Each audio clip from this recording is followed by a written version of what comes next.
late getting moving this morning, which you do. Every once in a while it happens.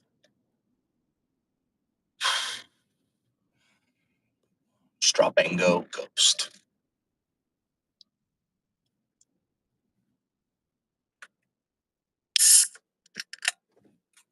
I should start making my silly daily videos. Those were fun. Just funny.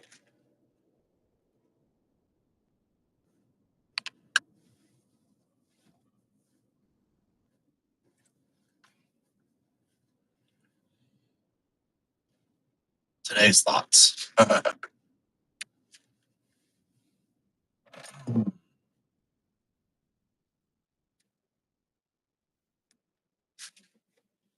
So, way back when I adopted the phrase, I'm sure I didn't come up with it. You have to keep one ear to the ground and one ear to God. And I've tried to kind of live by that a lot. And I was thinking about conspiracy theorists today. And they get dismissed, right? Like, because they're and like the thing is, they're always told, it's always said, well, they're connecting things that aren't there. Except we've seen to some extent, and not everything within the conspiracy theorist community is true, but they've been pretty good at analysis on connecting the dots on things that other people aren't looking at.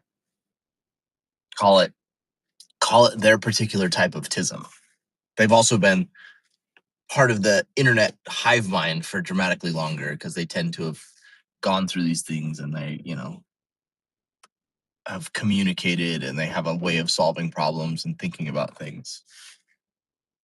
Uh-oh, this is going to be fun.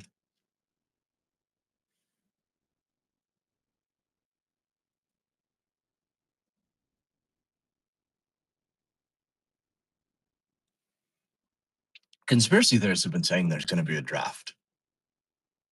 Everybody says they're crazy. But more and more,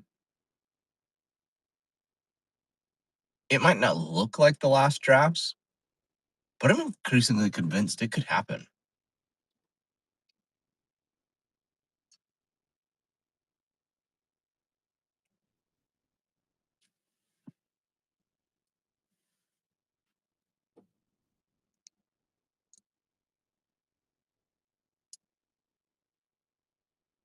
I think the thing I'm leaning towards, if you try to connect the dots between Palantir and ICE and the new National Strike Force and a bunch of things like that, is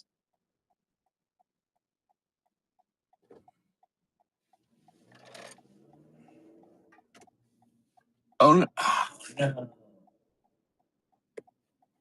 Gosh dang it.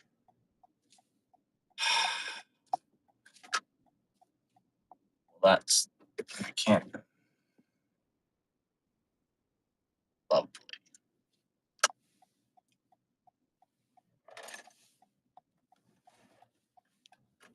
Lovely, lovely, lovely. That just makes me so excited to be alive.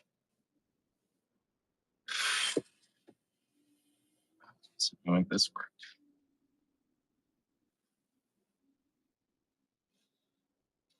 Mm-hmm.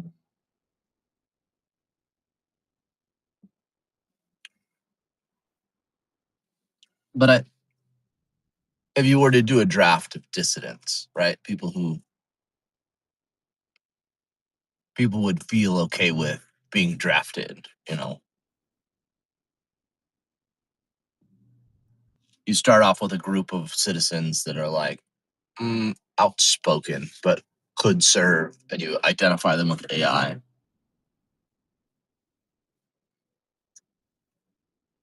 I'd love to be wrong. Also, all these like high-level scientists dying, when you start to find out like what they did, you're like, these aren't people that would come off the government's like watch list.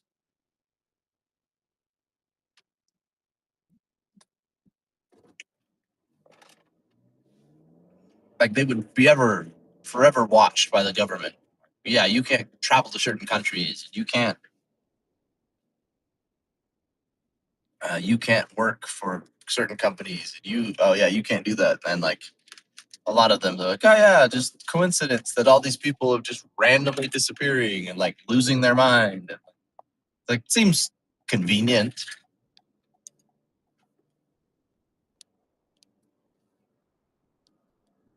I don't know, maybe they're part of some online furry cult. I don't know. Just seems weird.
Boy, oh boy.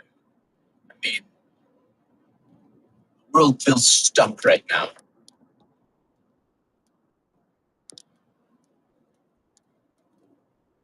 As my coworker was telling me yesterday, nothing ever happens in Bach. Yeah, there is a bunch of inertia that prevents things from happening, but I would not say it's nothing ever happens in Bach.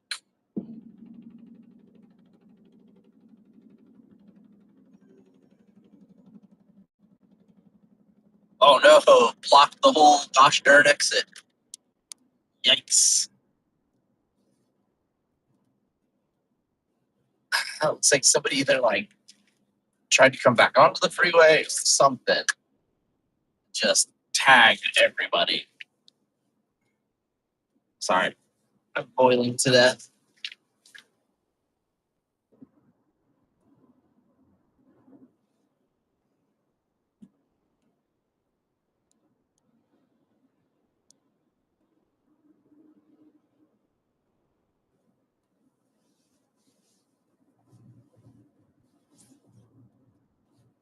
It's hot.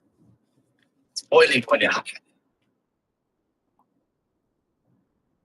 Why that got so hot so fast?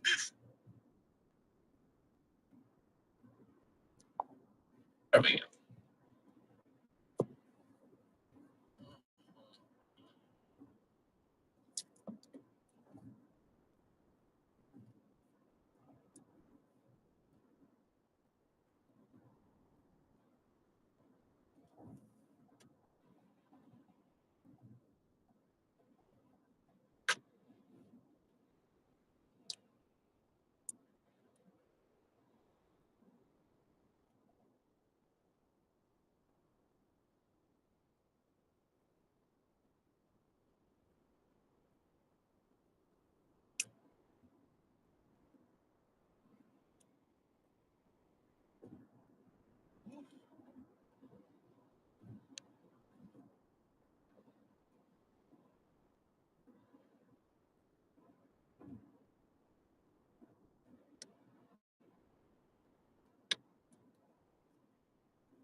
Oh, that is backing up real bad.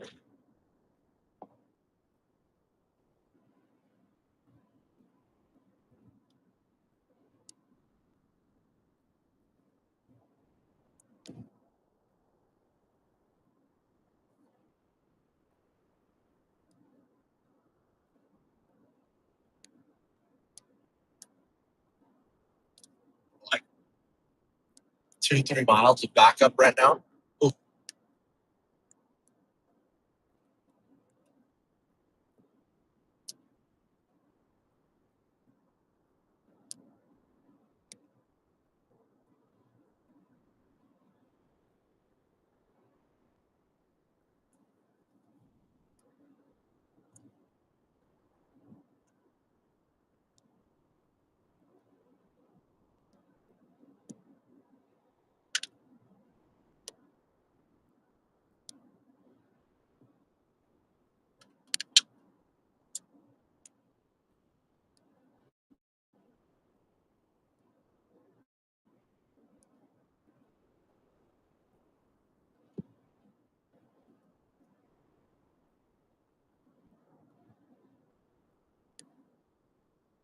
Southbound traffic,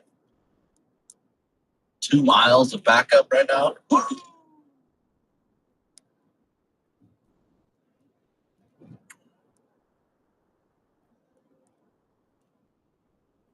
School bus. Oh, that's no fun. I mean, anyway,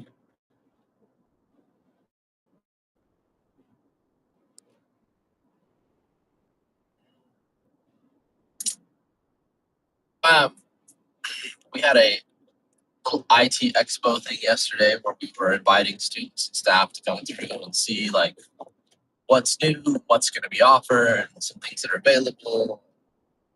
It's kind of a fun little event. And I was at the cornhole station outside just for a little while, like trying to attract people to come in, get their attention, bring them in. And man, it's shocking how much I don't like headphones in public. I just realized how incredibly unapproachable everybody becomes. It's kind of the whole silent disco thing. Like, I understand, like, you want to be like comfortable, but I think we've gone too far in like individualism and comfort. Like, I should feel comfortable everywhere I am. I don't know. I can't speak for the entire world. And I understand like person introverts, extroverts. I understand sometimes situations don't fulfill your don't refill your battery. But I think social interaction is really important, even if you're an introvert. Now I think the quantity, like sure, that's up for discussion. But so many people are constantly shut in with headphones that you make it really hard to have a conversation with somebody. Like you make it like incredibly hard to have like to just like stop somebody and talk. And I understand that's kind of the point, but it's also like you're never going to find what else is out there if you don't stop and smell the roses. Like so many young women and young men, I hear like, and I caught a lot of this. Like dating is really hard. Dating in Utah is especially hard.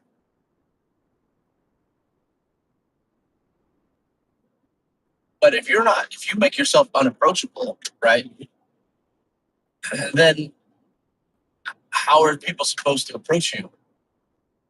Either way, like how are you supposed to even like, have the accidental, uh, you know, 90s movie bump into each other in the grocery store? Oh, I like your shoe. Like you're in headphones. Like you're not, oh, sorry, I bumped you. I was, didn't hear you. Like, okay, conversation over. Like there's no hope. Like, oh, we're all going to swipe on Tinder. And I caught the dating app thing. I mean, I did meet my wife on an app, but man, it was hard because I think I'm pretty self aware of where I rank in the hierarchy of attractiveness of people around. I'm not hideous, but I'm not all that attractive.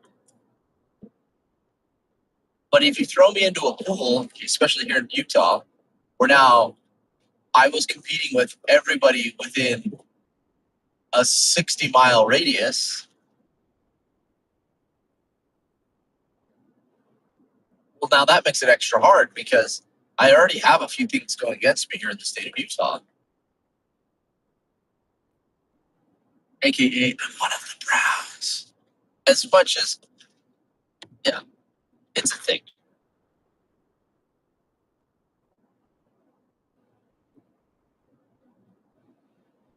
But now I'm competing with the most attractive, wealthiest guys within 90 miles. So now instead of the top 10% of my area being eliminated by a couple of girls, it's all the girls competing for the same top 10%.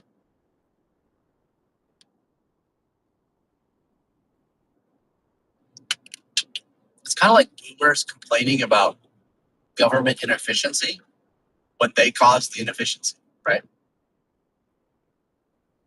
Like all these people are like, oh, well, it's like you only give time to these particular set of guys, and now they have way more options, and they continue to get the same, play from but just from a larger audience. So they're less likely to get a bad name faster. So we've just made the problem worse.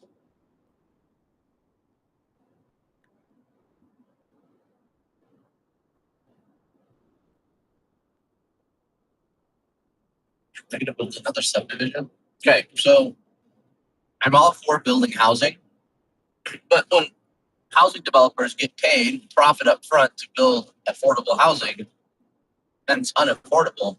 They make all their money. It's a handout to rich, buddy real estate developers. It's not actually developing housing.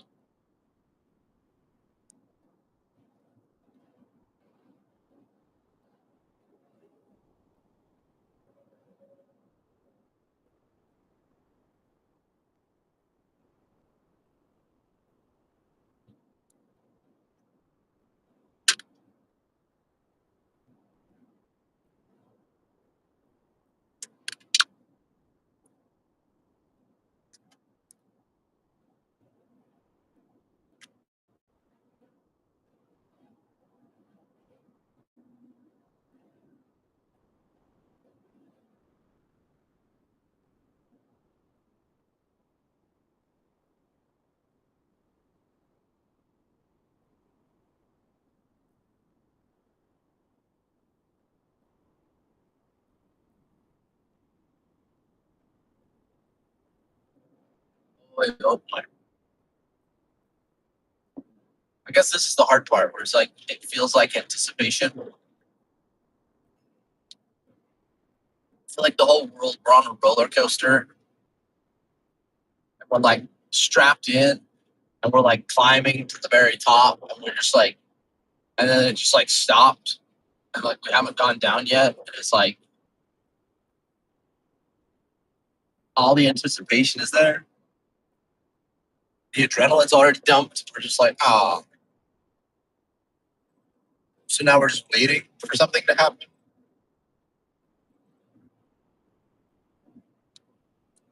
But somehow we've let literally the worst of us climb to these positions of power. And they're just like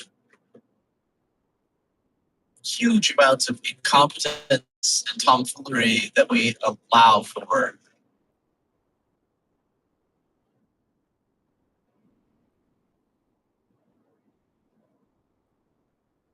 So what are we doing?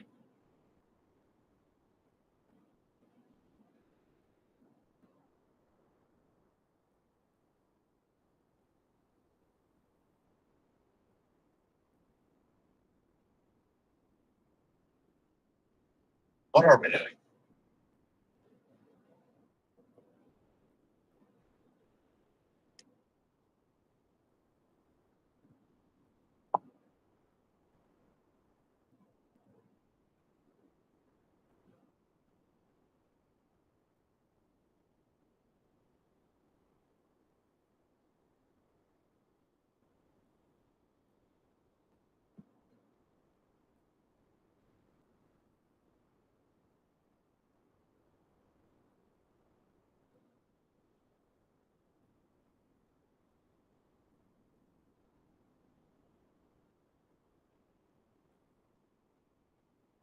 In a great infrastructure project again in the United States.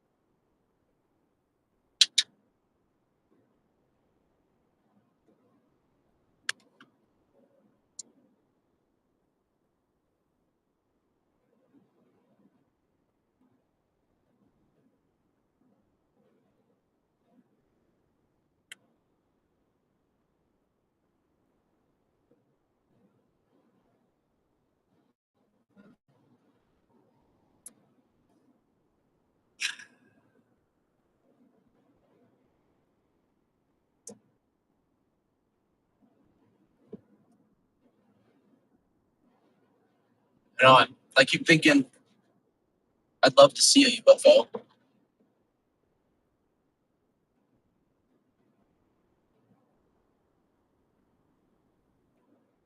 course, I don't know. Like, how would I actually respond? Would I have like a meltdown? Oh, it's really real. Like, I guess there's part of me that's like, I'm highly convinced that it's real, but it's like there's still that like out of maybe not. But I am like highly convinced that it is. But would I just like not know how to respond if I actually saw one?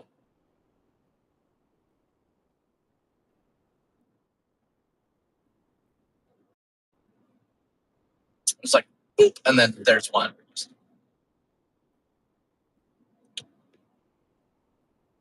Would I even be shocked? I guess maybe if I saw it land, the saucer land, like, oh, that's more than I was ready for today.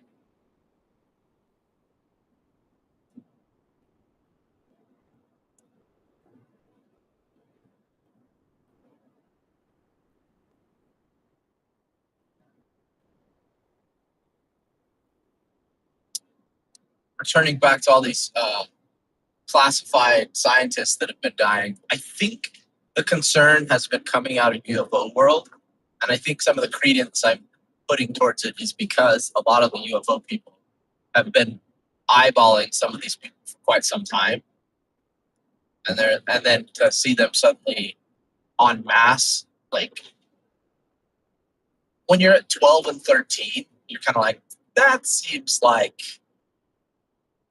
that seems like something's on fire. If you have 12 or 13 of these people who all seem to like swim within these same programs and places, just disappearing, it seems odd.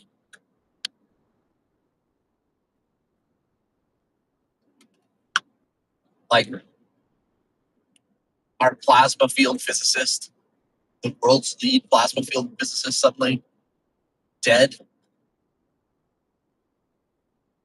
The scientist who developed the metal that we were able to use to like break our dependence on the Russians for putting satellites in space. The Russians had a more efficient engine than we did.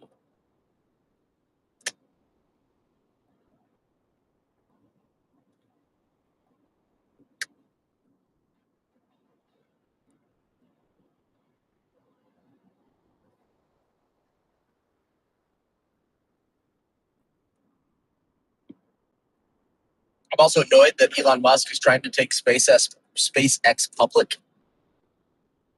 That kind of bugs me a lot because now suddenly it'll all be about investors and not about being the best space company with technology, like the best rocket company, I should say. I'm going to say the best space company. I think other modalities of propulsion would be better.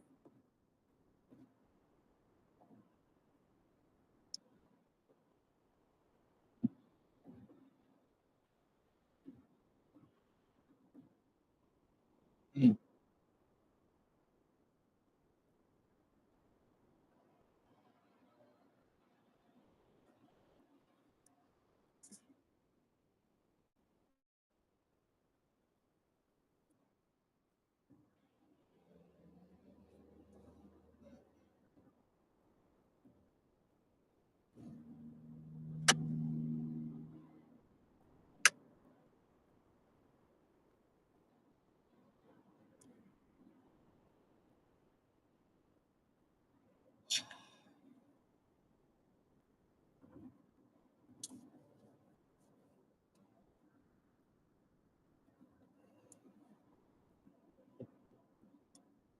Oh, joy. Well, 419 a gallon. Okay, diesel's 569.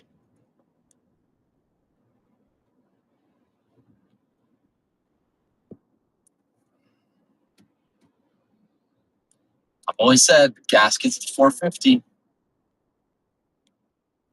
Things start to go sideways. I think layoffs are coming pretty quickly. Or I think there's a bunch of people still like, even in the AI revolution, it's quite hilarious to see companies trying to offload things to India uh, and the Philippines. It's like, yep, sure, that makes sense. Send that over there.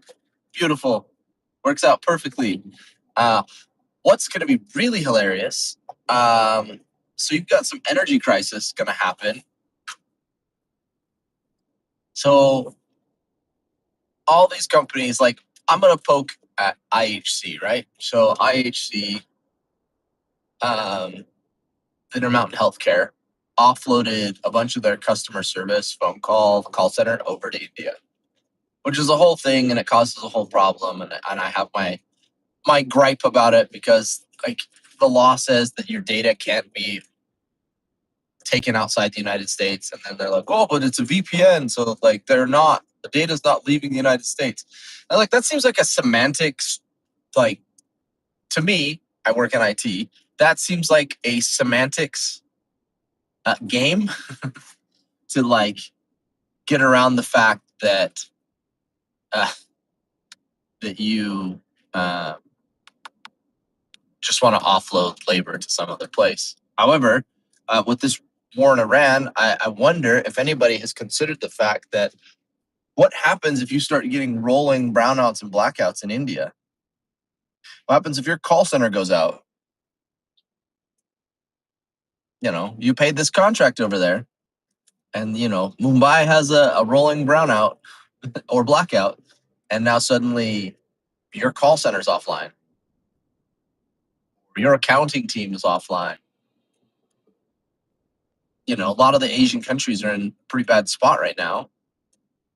India not as much yet, but they also are in a position of like, hey, you've got to keep critical. I mean, they were already having shortages on cooking gas.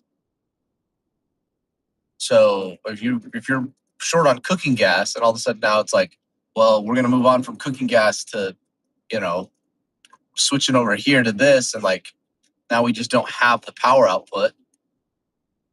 That I mean, but I'm an idiot because I ask questions of people all the time, and they look at me like I'm some sort of jackass because like why would you ask me that question? Like I've planned ahead. Like, oh well, I just thought that this is how everybody thought about things. Like the last company I worked for, we started moving a bunch of stuff into Mexico and going into Mexico and doing some manufacturing in Mexico, which is great. I love it. I said, hey, have we considered this particular plan to avoid interference from the cartels? And they were like, why would the cartels interfere with us? Like, we're like one of the largest importers in the United States. We're going to run, several thousand trucks a year from central, central and northern Mexico across the border. Yeah, the cartel's going to put shit in your trucks or hijack your like. You're shipping large boxes of mattresses. You don't think that's a great cover for, I switch out ten mattresses in a whole truckload with certain types of drugs and then just send them across the border, and I just pick them up in your warehouse on the other side, or like tag them and buy them, and like nobody knows, nobody's the wiser. Like I'm the only one who thinks that way. And they were like, oh, we haven't considered that. Like, that's not going to be a problem. I was like, hopes and dreams and wishful thinking is why Charlie Kirk is dead, because people didn't plan ahead and didn't think about the risks and didn't take them seriously. But I'm just a crackpot. And I said, oh, well, we should use the railway. Oh. And they're like, there's rails that run from north and south? Yeah, there are. Well, we don't know how to do that. So we're just going to ship it by ship.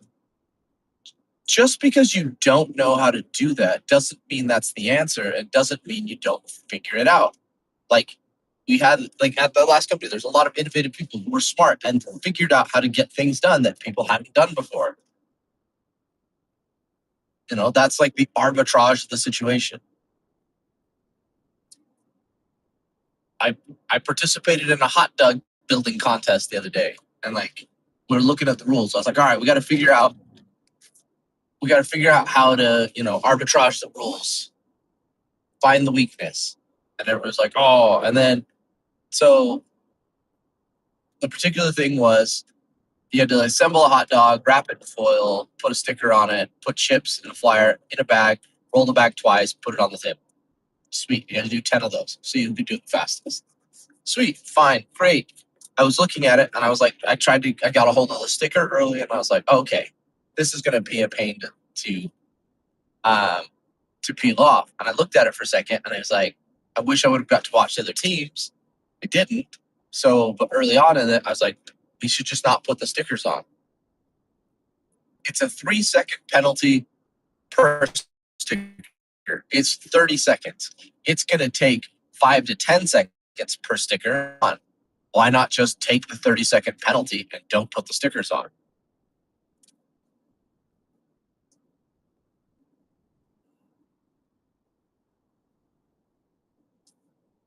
And they were like, oh, yeah. I was like, we probably could have been done by like half our time by just skipping the stickers. Find the weakness, exploit the weakness. Anyway,